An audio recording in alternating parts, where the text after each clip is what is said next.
The world's most famous painting vanishes from the most secure museum on Earth, and nobody notices for 24 hours. This isn't fiction. This actually happened to the Mona Lisa, not once, but twice. And the story behind these thefts is more incredible than any Hollywood movie. Let's travel back to Renaissance Italy, where a young man named Leonardo da Vinci was about to create something that would captivate the world for over 500 years. Born in 1452 in a small town called Vinci, Leonardo wasn't just any ordinary kid. While other children played with sticks and stones, Leonardo was sketching birds in flight and wondering how water flows around rocks. Leonardo's father was a wealthy notary, but Leonardo was what people called illegitimate back then, which meant his parents weren't married. This might have been tough for some kids, but Leonardo used it as fuel for his curiosity. He couldn't inherit his father's business, so he had to make his own path. And what a path it would be. When Leonardo was 14, his father sent him to Florence to learn from Andrea del Verrocchio, one of the most famous artists of the time. Florence in the 1460s was like Silicon Valley today, except instead of tech entrepreneurs, it was filled with artists, inventors, and brilliant minds, all pushing the boundaries of what was possible. In Verrocchio's workshop, Leonardo learned to mix paints, prepare canvases, and study the human body. But he didn't just want to paint what he saw. He wanted to understand why things looked the way they did. He would spend hours watching how light hit a face, how shadows fell across a room, and how emotions changed the shape of someone's eyes. By the time Leonardo was in his 20s, he was already making a name for himself. But he wasn't satisfied with just being a good painter. He designed flying machines 400 years before the Wright brothers took flight. He studied anatomy by secretly dissecting dead bodies, which was forbidden by the church. He designed weapons, built stage sets, and even planned entire cities. But it was in 1503 when Leonardo began work on a painting that would change everything. A wealthy silk merchant named Francesco del Giocondo commissioned Leonardo to paint a portrait of his wife, Lisa. Her full name was Lisa Gherardini, but history would remember her by a different name, Mona Lisa. The word Mona was just a polite way of saying madam back then. Lisa was about 24 years old when she sat for Leonardo. She had olive skin, dark hair, and what people described as a mysterious smile. But here's the thing that most people don't know. Leonardo never actually finished the painting for Francesco del Giocondo. He kept it. For the next 16 years, until his death in 1519, Leonardo carried this painting with him everywhere he went. He would pull it out and add tiny details, studying Lisa's face like he was trying to solve the greatest puzzle in the world. He painted her hands with such precision that you can see the veins beneath her skin. He created a background so detailed that art experts are still discovering new elements in it today. What made the Mona Lisa so special wasn't just Leonardo's skill, though he was undoubtedly a master. It was his revolutionary technique called sfumato, which means smoky in Italian. Instead of sharp lines, Leonardo blended colors and shadows so gradually that they seemed to melt into each other. This gave Lisa's face an almost living quality, as if she might turn her head at any moment. But the real magic was in her smile. Leonardo understood something about human psychology that wouldn't be scientifically proven for another 400 years. He painted Lisa's smile in such a way that it exists mostly in your peripheral vision. When you look directly at her mouth, the smile seems to fade. When you look at her eyes, the smile appears stronger. This optical illusion makes viewers feel like they're having a personal conversation with Lisa herself. When Leonardo died in France in 1519, the painting became part of the French royal collection. For centuries, it hung in various palaces, admired by kings and queens, but relatively unknown to the general public. It wasn't until 1797 that the Mona Lisa found its way to the Louvre Museum in Paris, where it would become the center of one of the most audacious crimes in history. By the early 1900s, the Mona Lisa was certainly famous among art lovers, but it wasn't yet the global icon we know today. That was about to change in the most unexpected way possible. On Monday morning, August 21st, 1911, Louis Peruggia, a French painter, walked into the Louvre to make a copy of the Mona Lisa.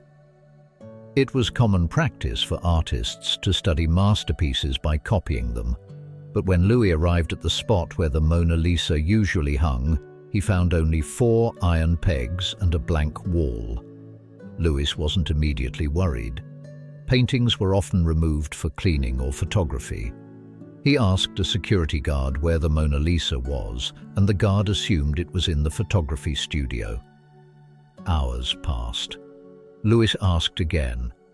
The guard made some phone calls. More hours passed. It wasn't until Tuesday morning, nearly 24 hours later, that someone at the Louvre realized the impossible had happened. The Mona Lisa was gone. The thief was a man named Vincenzo Peruggia, an Italian house painter and glazier who had worked at the Louvre installing protective glass cases over paintings. This gave him perfect knowledge of the museum's layout and security procedures. On that fateful Sunday night, Vincenzo hid inside the museum until it closed. Early Monday morning, when the museum was empty except for maintenance workers, Vincenzo simply walked up to the Mona Lisa, lifted it off the wall, and carried it to a nearby staircase. There, he removed the painting from its frame and hid it under his white work smock. Then he walked right out the front door. The theft created an international sensation. Newspapers around the world ran headlines about the missing masterpiece. The French government was embarrassed. Police questioned hundreds of suspects, including a young Pablo Picasso and the poet Guillaume Apollinaire. The Louvre was closed for a week while investigators searched every corner of the massive museum. But Vincenzo Peruggia wasn't some criminal mastermind. He was a patriot who believed the Mona Lisa belonged in Italy, not France. For 2 years and 4 months, he kept the world's most famous painting in a wooden trunk in his small apartment in Paris. Can you imagine having dinner every night just a few feet away from the Mona Lisa? Vincenzo's downfall came from his impatience. In November 1913, he contacted Alfredo Geri, an art dealer in Florence, claiming he had the real Mona Lisa and wanted to return it to Italy. Geri was skeptical, but agreed to meet. When Vincenzo showed up at Geri's hotel room and pulled the Mona Lisa out of a suitcase, Geri nearly fainted. Geri convinced Vincenzo to let him authenticate the painting with Giovanni Poggi, the director of the Uffizi Gallery. When Poggi confirmed it was genuine, they called the police. Vincenzo Peruggia was arrested, and the Mona Lisa was finally safe. But here's where the story gets really interesting. Vincenzo's crime, intended to return the Mona Lisa to Italy, actually made it more famous than ever before. During the 2 years it was missing, people flocked to the Louvre just to see the empty space where it once hung. Newspapers printed thousands of stories about the mysterious theft.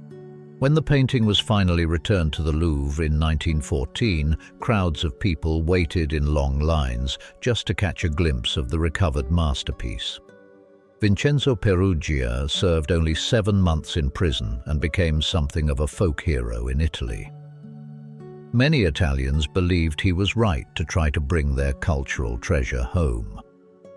But the Mona Lisa's adventures were far from over. Fast forward to 1956.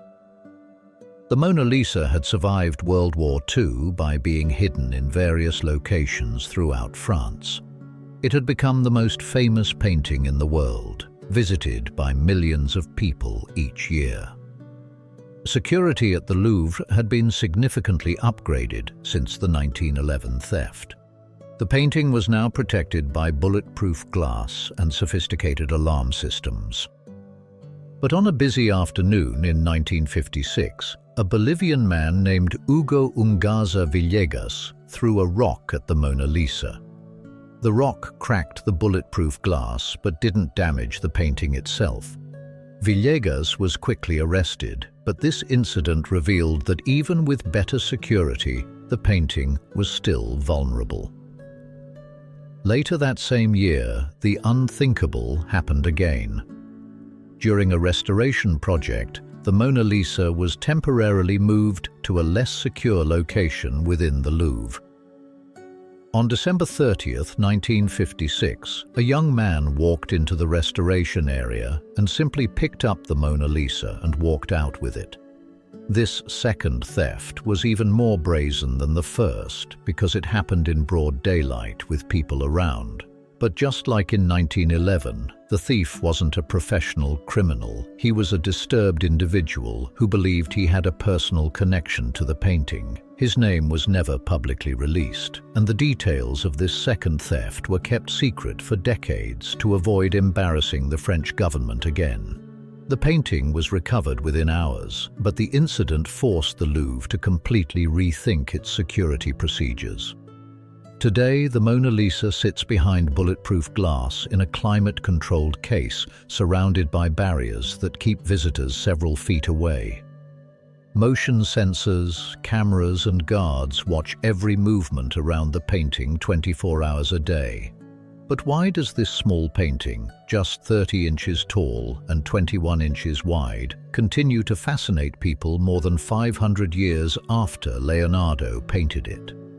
The answer lies not just in Leonardo's artistic genius, but in the painting's incredible journey through history.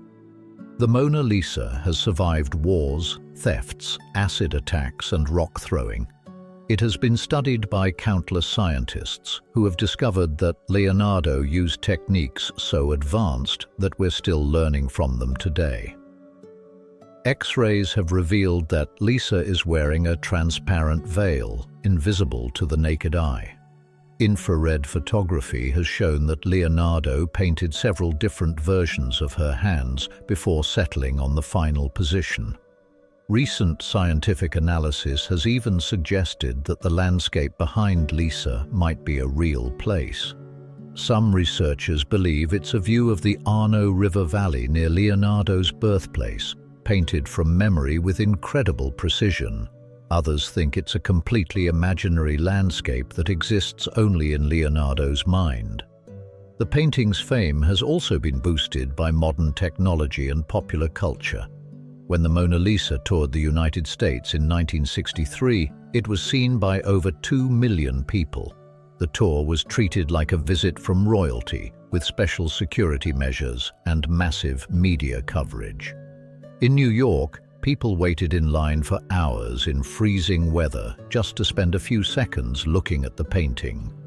Today, the Mona Lisa receives about 10 million visitors per year at the Louvre, making it the most visited painting in the world. Visitors often describe feeling disappointed when they first see it because they expected something larger and more dramatic. But those who take time to really look at the painting often find themselves drawn into Lisa's mysterious gaze. Modern technology has allowed us to study the Mona Lisa in ways Leonardo never could have imagined. Digital analysis has revealed the incredible complexity of her smile, confirming what viewers have felt for centuries. There's something almost alive about this painting. Scientists have discovered that Leonardo used over 30 different layers of paint, some as thin as human hair, to create the subtle effects that make Lisa's face seem to glow from within. The painting has also inspired countless copies, parodies, and tributes. Andy Warhol created colorful pop art versions. Marcel Duchamp drew a mustache on her face as an artistic statement. Advertisers have used her image to sell everything from pasta to perfume. The Mona Lisa has appeared in movies, TV shows, books, and even video games. But perhaps the most remarkable thing about the Mona Lisa is how it continues to inspire new questions. Art historians still debate who Lisa really was. Some believe she might have been Leonardo's idealized woman rather than a real person. Others think she might be a self-portrait of Leonardo himself in female form. Some even suggest that the painting combines features from multiple women Leonardo knew. Recent discoveries have added new mysteries to the Mona Lisa story.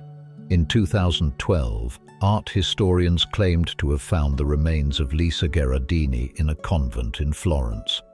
They hoped to reconstruct her face using forensic techniques and compare it to the painting. But the remains were too deteriorated to provide clear answers. In 2019, a French scientist named Pascal Cotte used special imaging techniques to analyze the painting and claimed to have found a hidden portrait underneath the visible one. According to Cotte, Leonardo painted a completely different woman first, then painted the Mona Lisa we know on top of her. Other experts dispute this finding, but it shows that the Mona Lisa still holds secrets waiting to be discovered.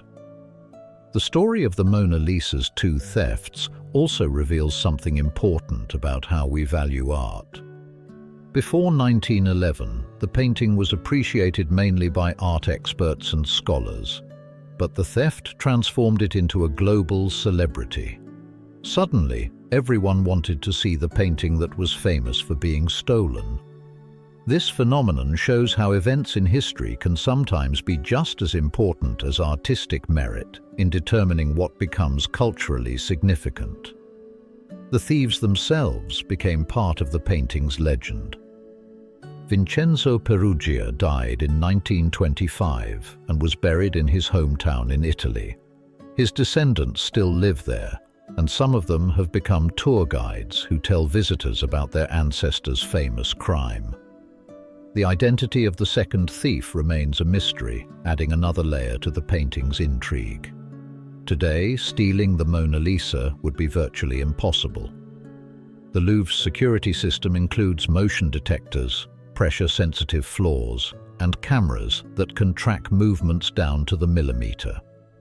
The painting itself is monitored by computers that can detect even tiny changes in temperature or humidity. Getting close enough to touch the protective glass would trigger alarms throughout the museum. But the real protection for the Mona Lisa today might be its fame itself. The painting is so recognizable that it would be impossible to sell on the black market. Any attempt to steal it would generate worldwide attention, making it extremely difficult for thieves to escape or hide their crime. The Mona Lisa's journey from a Renaissance portrait to a global icon shows us how art can transcend its original purpose and become something much larger. Leonardo da Vinci painted Lisa's portrait to capture one woman's likeness, but he ended up creating a mirror that reflects our own humanity back at us. When we look at the Mona Lisa today, we're not just seeing a painting from the Renaissance. We're connecting with 5 centuries of human fascination, mystery, and wonder. We're participating in a conversation that began when Leonardo first mixed his paints and continues every time someone stands before the painting and wonders about that enigmatic smile. The two thefts of the Mona Lisa remind us that even our most treasured cultural artifacts are fragile and need protection. But they also show us that sometimes the most unexpected events can transform something good into something truly extraordinary. Without those thefts, the Mona Lisa might still be hanging quietly in the Louvre, admired by art lovers but unknown to the general public. Instead, thanks to a patriotic house painter and a mysterious second thief, Leonardo's masterpiece became the most famous painting in the world. It became a symbol of artistic achievement, human creativity, and the enduring power of mystery. So the next time you see an image of the Mona Lisa, whether it's in a museum, a book, or on a coffee mug, remember that you're looking at more than just a painting. You're seeing the result of one man's genius, 5 centuries of history, 2 audacious crimes, and millions of people who have stood before this small canvas and wondered what secrets it might still be hiding. Here's something to think about and share in the comments. If you could ask Leonardo da Vinci one question about the Mona Lisa, what would it be? Would you want to know about his painting techniques, the identity of his model, or something else entirely? The story of the Mona Lisa proves that sometimes the most incredible tales are true ones. A small painting created by a curious Italian artist has survived wars, thefts, and centuries of change to become humanity's most beloved artwork. And somewhere in that mysterious smile, Leonardo's genius continues to speak to us across the centuries, reminding us that true art is immortal.